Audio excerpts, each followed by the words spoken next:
Does it have to be there?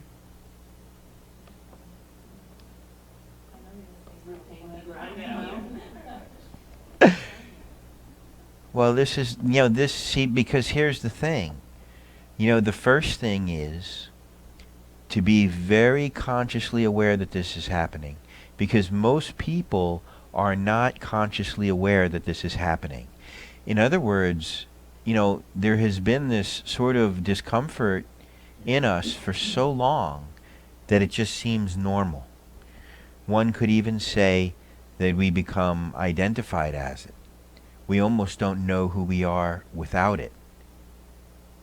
And so, when I come and try to take your pain away, you fight me because I'm taking a piece of your identity away. Now, you might not be able to see this in yourself so easily, but you sure as heck can see it in other people, right? Do you know people who are very upset and always in their pain, and every time you show them the way out, they jump back into it? It's almost like they're always looking for a reason to be upset because they don't know how to be not upset. And they're identified as it. And when you come and take it away, you're messing with their identity as a person who is in pain. So we don't want to identify with pain. It's absolutely optional. Now, how can I know 100% that it's optional? Who's creating the pain for you? Your mind, right. Your mind is creating it for you. And probably just a conditioned, habitual way of thinking and being. So that's good news. Because you can stop that.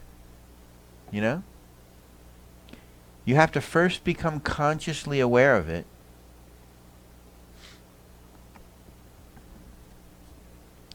And then understand how to let go of it. It doesn't have to be there.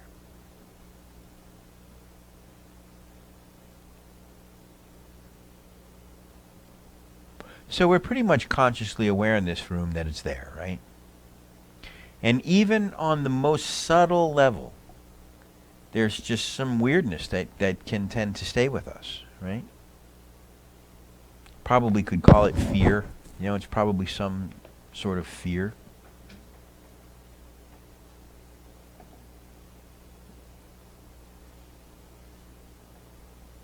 Because there's two basic emotions, love and fear, right? And we know what love feels like.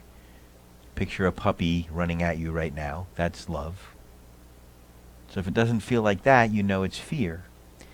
Fear has many code words like anxiety, stress, depression, anger, hatred. Those are all code words for fear.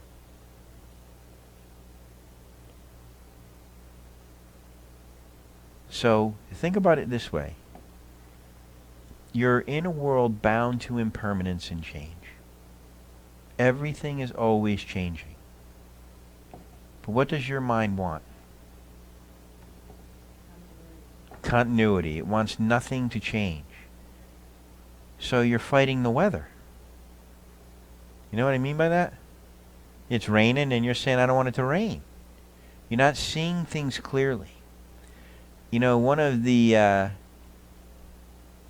things that the monks are very clear about is that all things always change. Everything comes and goes, including you, including me, including ideas or ideas of ourselves. I mean everything, except one thing. The awareness that is aware of all the changes. That has never changed. But when you look at life, you got to get it. You got to get that everything is temporary.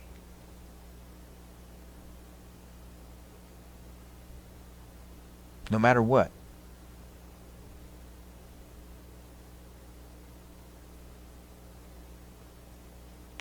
When things start going good for you, that's a problem too, right? Because you know in your heart somewhere that they're going to change, and now you're just waiting for it. This is great, but I know it's coming, you know. When's it coming? Here it comes. I'm feeling too good. I'm about to get it. You know, there is a reality here, you know. And a reality, if you're really, truly able to open your eyes to it and embrace it, will make your life so much more fun and help you live without, you know, this day-to-day sort of subtle shempa feeling or upset feeling. You know, the obvious ones when you're in conflict with people or something happened that you didn't want to happen. Those are the obvious ones. But the very subtle ones, you know, that very subtle, mild discomfort that we always seem to feel ourselves in,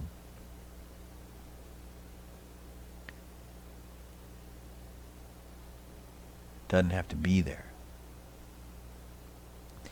But you have to be able to look at this experience squarely and see it clearly with open eyes.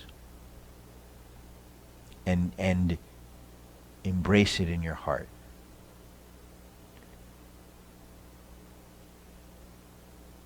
That all things come and go. That nothing ever stays the same, no matter how hard you try.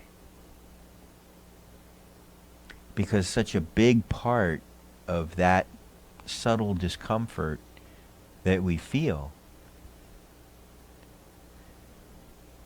is just resistance to the natural ebb and flow of things.